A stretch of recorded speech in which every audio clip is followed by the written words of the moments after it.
Hello friends, welcome to Rajat education. दोस्तों, हम लोग पिछली वीडियो में दशमलव का जोड़ और दशमलव का घटाव सीखे थे। आज हम लोग इस वीडियो के माध्यम से दशमलव का गुना सीखेंगे। देखिए, जैसे कि पहला एग्जांपल है, 1.2 का 0.5 से गुना करना है। देखिए, दशमलव के गुना में आपको क्या करना है, तो दशमलव को भूल जाना है। सबसे पहले आपको, जैसे आप सिंपल संख्या को गुना करते हो वैसे आपको गुना करना है। यहाँ पर देखिए 1.2 है, आपको इसको 12 समझना है, ठीक है। दशमलव को भूल जाइए और आपको 0.5 है, इसे आपको 5 समझना है और आप गुना कर दीजिए। 12 पंचे 60 हो जाता है। और देखिए, अब दशमलव बिठाने के समय में आपको ये जोड़ना है। इधर वाली दशमलव की संख्या कितनी है, दशमलव के बाद जो संख्या है वो 1 है और इधर दशमलव के बाद संख्या 1 है और 1 को और 1 को जोड़ना है तो कितना हो जाता है, 2। और यही आपको देखना है, यहाँ पर 2 अंक के बाद दशमलव होगा। तो 1 और 2 अंक के बाद दशमलव, तो यहाँ पर आपको दशमलव दे देना है, गिन लेना है। यही आपको दशमलव का जो है सॉल्यूशन हो गया, ठीक है। फिर दूसरी संख्या देखिए, 2.5 को 2.5 से गुना करना है। देखिए, इसमें भी क्या करना है, आपको दशमलव को भूल जाना है। आपको 25 से 25 को गुना करना है, ठीक है। जैसे कि 25 का जो स्क्वायर होता है वो 625 होता है, यानी कि 25 को 25 से गुना करेंगे तो 625 प्राप्त होता है।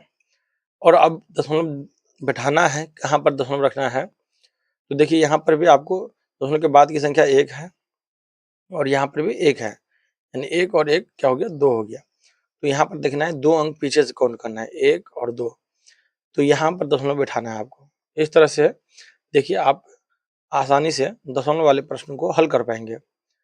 और ये देखिए लास्ट वाली तीसरा नंबर का सवाल देखिए। देखिए यहाँ पर 1.2 है और यहाँ पर 0.005 है। इन दोनों संख्या को गुना करना है, तो आपको मैंने बताया था कि सबसे पहले आपको दशमलव को भूल जाना है। जैसे कि आपको 1.2 है तो इसे 12 लिखिए और गुने में 0.005 है तो आप इसे 5 लिखिए। फिर 12 पंचे 60 कर दीजिए और यहाँ दशमलव को काउंट कीजिए, दशमलव के बाद वाली संख्या को। देखिए यहाँ बाद में एक संख्या है और यहाँ पर बाद में 1, 2 और 3 संख्या है, तो 3 लिख लीजिए। जब में हो जाता है आपको जोड़ करके 4 संख्या। तो आपको देखना है कि 4 संख्या यहाँ पर है कि नहीं। अगर नहीं है तो आप इधर आगे 0 दे सकते हैं, ठीक है। अब देखिए 4 अंक हो गया। अब यहाँ पर दशमलव आपको बिठाना है, तो 0.0060 इसका आंसर हो जाएगा। नहीं तो फिर आप 0.006 लिख सकते हैं, ये 0 को छोड़ सकते हैं, ये आपका सही आंसर हो जाएगा, ठीक है। आइए एक और संख्या देखते हैं, लास्ट वाली। ये 2 और 3, 2.3 है और गुने 2.5 है। इसे गुना करना है, तो आपको क्या करना है, सबसे पहले दशमलव को भूल जाना है। तो यहाँ पर आप 23 लिख लीजिए और यहाँ पर फिर 25 गुना में डाल दीजिए, ठीक है। तो अब देखिए क्या करना है, आपको गुना करना है। जैसे कि सिंपल तरीका से जैसे आप गुना करते हो वैसे गुना कर लीजिए।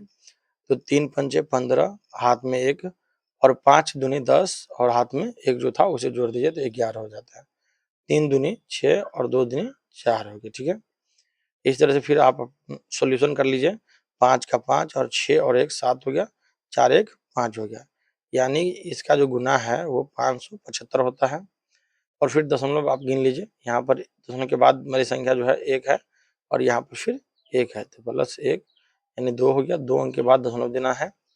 यहाँ पर 1 और 2 अंक के बाद दशमलव यहाँ पर आप बैठा सकते हैं।